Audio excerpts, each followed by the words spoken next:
My apologies if you can't read it all, but on the far side, way out in front, is My Monash, which is our portal.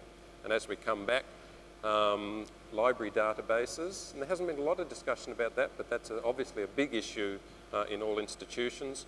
Muso is our Monash University Studies Online, and so on, back down. There are others such as Interlearn, which is a small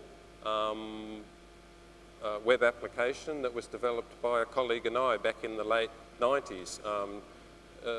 Not exactly a full LMS, but certainly a web-based interactive software tool. And there are a whole lots of others, including podcasting, which is developing just so rapidly. And these things challenge our institutions. We have a particular champion within our unit, or one of our champions on podcasting, including our Vice-Chancellor, if he's got very interested in podcasting. So his monthly newsletters are now podcasts, so he loves that sort of thing. But there was one particular lecturer, in fact he was an assistant lecturer, a couple of years ago, got fairly excited about podcasting. And he claims that he rang up the IT services section and said, I want some help with podcasting, and whoever answered the phone said, what's podcasting? So he did it himself, and he's an assistant lecturer in marketing, developed some podcasts, and they are very, very good. They're mounted on iTunes, so his students would go, visit them, download them, listen to them. And what he found is that over the couple of semesters or so that he was running it, he was getting a larger audience. So much so that now on iTunes, he has hit the top 40 educational podcasting sites.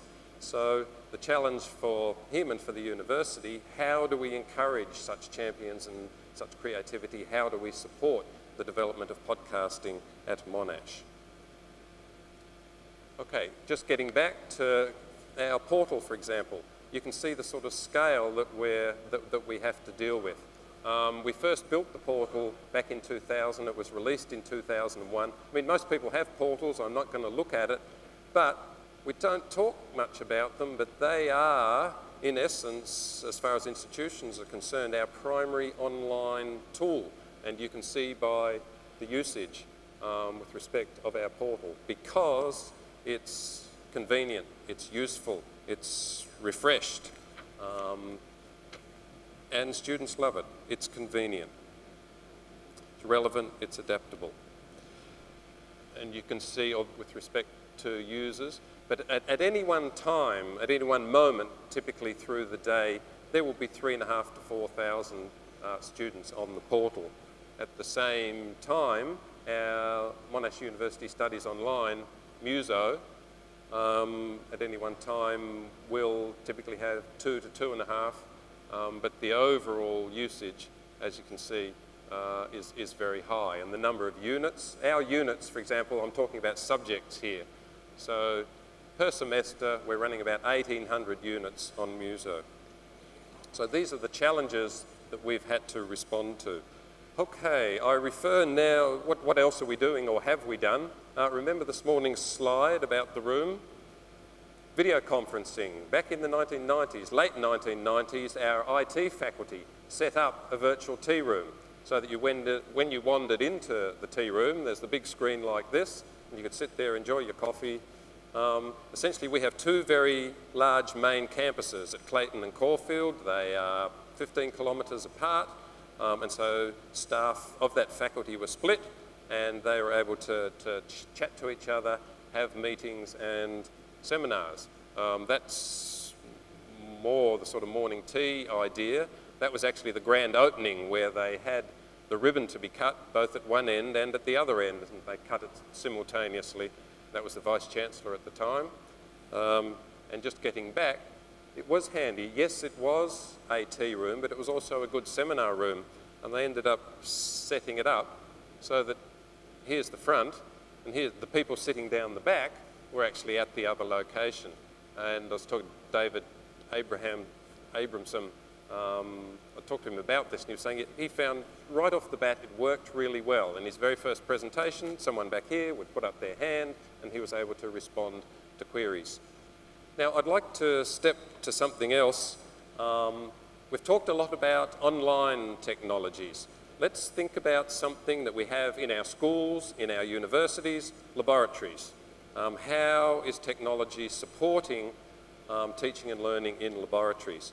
We have a particular example at Monash that I believe is an exemplar, and it's not so much an exemplar because of the technology, but because of the underpinning and the background.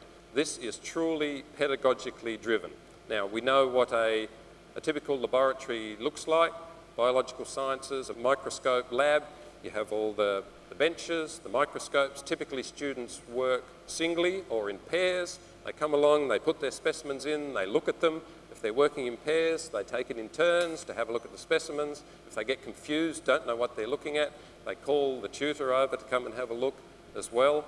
And the head of that school insists that all his staff get some teacher training. And that's a difference between schools and universities. To teach in a university, typically you don't have to have any background or teacher training. In schools, you do. But we actually run a graduate certificate in higher education that's fundamentally a teaching qualification for teachers. All the teachers in this school do that course. So they tend to think educationally, pedagogically, very seriously all the time. And if they wanted to improve their laboratory teaching, what did they do? How could they make it? Why do we all have to be, why does it have to be so individual? How can we share more? How can we share what we're looking at, share the excitement around the whole class? How can the teacher become more involved and quickly have a look at what everyone's looking at on a slide? So I'm going to show you a short video presentation of what the solution is and what the next stages might be.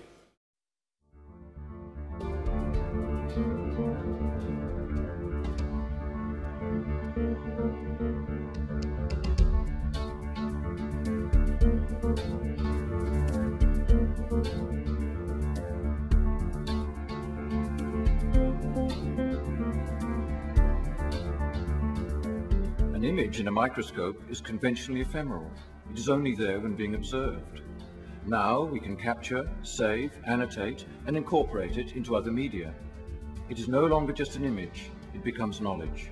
The system encourages collaborative learning among students because a big screen can accommodate a number of students around it, as distinct from a single microscope, and they can interact with the material, the teacher, and other students.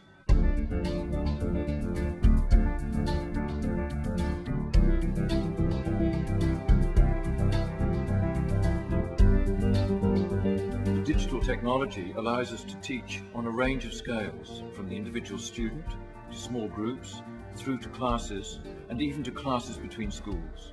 The system also gives the teacher tremendous flexibility in sharing individual projects around the class among other activities in the class. This mode of teaching accelerates and enhances the development of their microscopy skills in what is traditionally a very individual and isolating process. With it being a digital system based on computers, it enables immediate integration of data collection, analysis, and interpretation. It has opened up a whole new capacity to teach in an exciting and engaging way.